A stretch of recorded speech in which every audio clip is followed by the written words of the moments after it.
Okay everyone, doing something a little bit different today. We're going to be having a look at a top of the line BDM. It's called the Game. Let's take a look. Alright, I haven't actually done the photos for this one, and therefore I haven't done the measurements, haven't weighed it, haven't seen any of those things. So it's still in its original wrapping, and I thought I'd capture the moment of unwrapping it. Yeah, just have a look at it. Look at the grains on it. Absolutely stunning. So BDM is a Indian manufacturer, and the Game represents their top of the line. 1, 2, 3, 4, 5, 6, 7, 8, 9, 10, 11, 12 grains. It does have a toe guard on it. It says 1190 on there. Comes with their little seal saying that it's authentic, a little hologram thing here. We did actually notice when they put the sticker on, the sticker's got a fold in it. The bats actually come from online stockists. Arjit over in India has sorted this out for the owner. So let's go through the point now of tearing it open and having a good look at it. So I've taken that cellophane off. Now I'm just going to remove this little notice here, and it looks like the sticker wants to come with it. So note to self to stick sticker back on. So there we have it. That is the BDM, the Game. Still some cellophane on the handle. Take that off. It's obviously got the factory grip on it,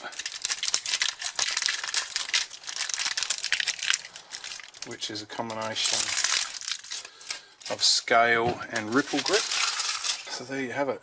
You can see this handle, it's really pronouncedly oval down in the bottom hand to round at the top. It's actually got a really lovely feel on it.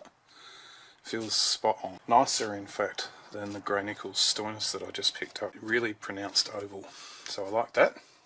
It does have burnt in stamps, but it doesn't have all of them. BDM is one of these manufacturers where sometimes they'll do the BDM lightning bolt down the bottom here, or you can order them from the factory without the burn-ins.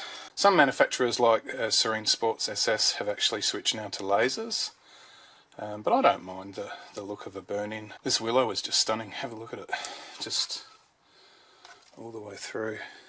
You can see maybe the grains fairly straight through that area here, and I imagine they're straight through the toe. I'll have to talk to the owner about what we do with the toe guard, whether he wants me to take it off so he can use it. The shape itself has got some concaving on it.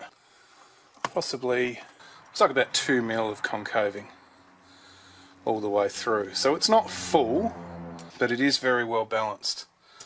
And it doesn't have the spine toe, it's basically got the edge peaking in a mid position, and that spine peaking in that mid position as well. I mean, you're not really going to be hitting too much down here. This is normally your hitting area for any bat. Stickers themselves are not embossed, not anywhere. There's no embossing. That sticker there was just lifting up as well. You can actually see that fold is actually crease in the sticker itself, so it must have been there beforehand, which is a pity because, you know, I was really looking forward to showing you the top of the line BDM without any of this sort of quality control. Let's put it through the gauge. It should make it. Alright, so you can see there it makes it. So that edge is about 40 to 41 millimeters, and that spine looks to be peaking in about 65. Yeah, just under 65. The gauge actually has a 5 millimeter camber on it, and you can see there a little gap. So there's probably, we're looking at a mil, probably 3.5 to 4 millimeter camber on the face. So it's close to a full flat face, and just tapering down at the edges. There is some attempt to bone the edges. They're not left fully sharp, but they'll have to be boned a little bit more. Toe guard said 1190 grams. So it says there a bit over, and it is 210.8, so near enough to 211 scuffed. Let's tap it up and hear the ping.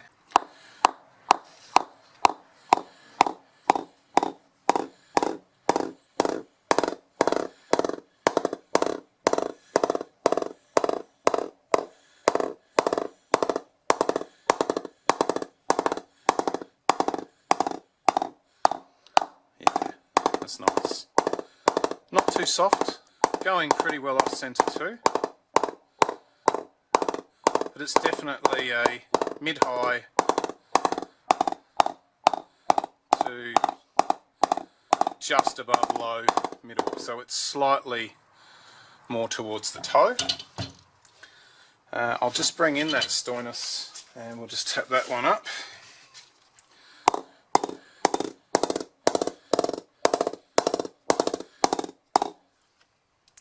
Remember, that one's knocked.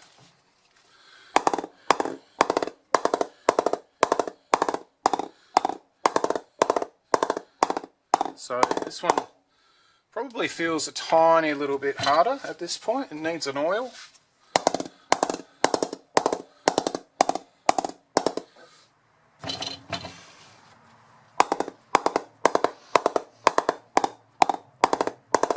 It's not making the same sounds, is it? But the bat's actually with me for knocking in. So the next time you will see it, it'll be knocked in. Alright, I finished knocking the BDM, and the owner has requested that I put an extra grip on there for him, which I've done. This is one that he's purchased, which has got like a texture on it. I've also knocked, scuffed and edge taped and shoe glued the bat, taking off the actual toe guard, revealing what seems to be AG underneath the toe. I don't know what that means. Put my stickers on it, given it a general polish up.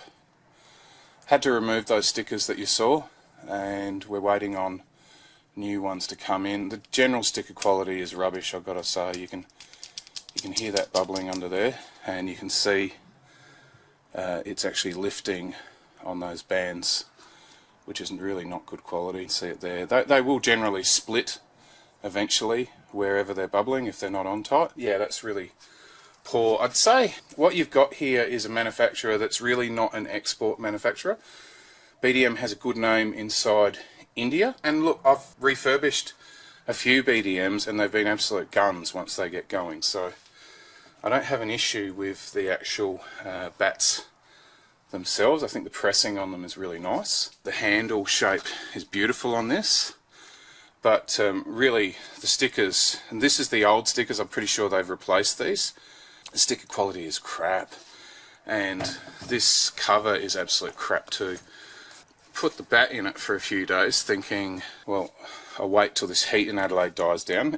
Consequently, in Adelaide it was on Thursday 46.7, which is the highest recorded temperature in a capital city in Australia. So there was no way I've been, during the heat wave, going out to the shed, which is in excess of 50 degrees. This was kept inside the house just loosely in the cover, and it managed to put stains on the bat, which I've since removed. Really frustrated with things like that, and I get frustrated for the owners.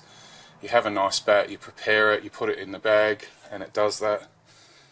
Even though it was dry and hadn't been oiled or anything for a week. So there was no reason why it should have done that. Anyway, let's see what the weight is now that we've done all that stuff on it. 212.1. And let's hear how it sounds post knock. So full knock, fairly soft at the toe, but really going now. Have a listen. So that's been hardened up.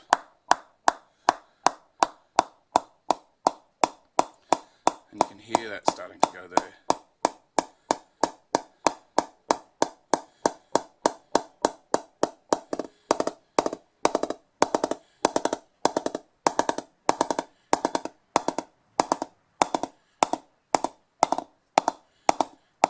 So it's got a little bit of action. It's nice and hard now. You pretty much go straight into the nets with that. I do want to bring back the Stonis just for a second. I still have that here. It's the same owner.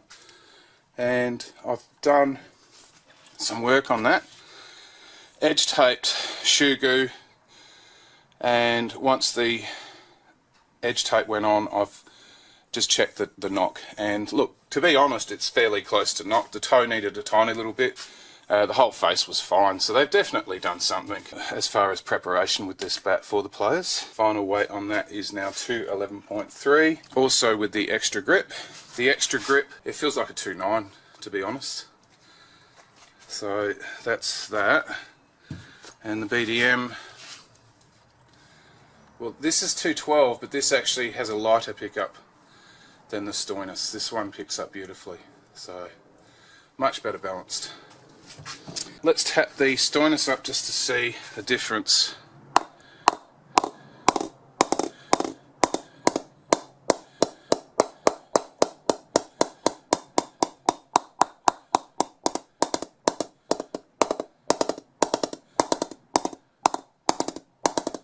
So look at that going there in the centre now. Yeah, it's interesting. Some of the people mistook what I was saying as far as player bats versus retail bats, and took it that I was saying that what we had here was a second tier player's bat, which is pretty rough really. There's nothing wrong with this bat at all. You can see how it's pinging. You can hear that high pitched sound as it's hardened. And it's definitely pinging better than the BDM.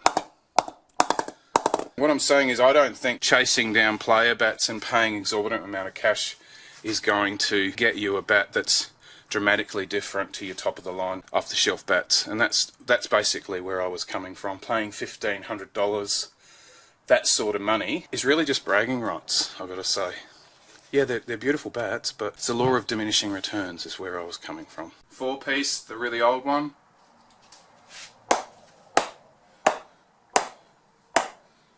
In the middle.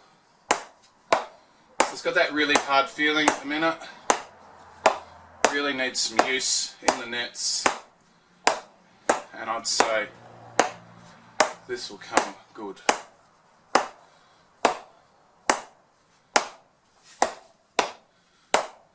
Bit of a tinniness. Some people sort of look at bats that I knock up which are unknocked, or tap up which are unknocked. When you see me bounce a ball on bats that are unknocked versus bats that are knocked, sometimes the bats that are knocked don't ping as well as the soft bats. But if you take those soft bats into the nets, they're not going to ping anywhere near as good as a properly knocked and prepared bat. So you know, when you actually look at these ball bouncers on videos, particularly the shops and that, they're doing it on bats that haven't been prepared unless they're something like a Chase or something like a Gunner Moore, and the actual ping just bouncing a ball will look dramatic. But when you actually take these bats out into the nets, that bat will feel totally spongy and average and have no power until you actually prepare it. So we'll move now to the Dukes.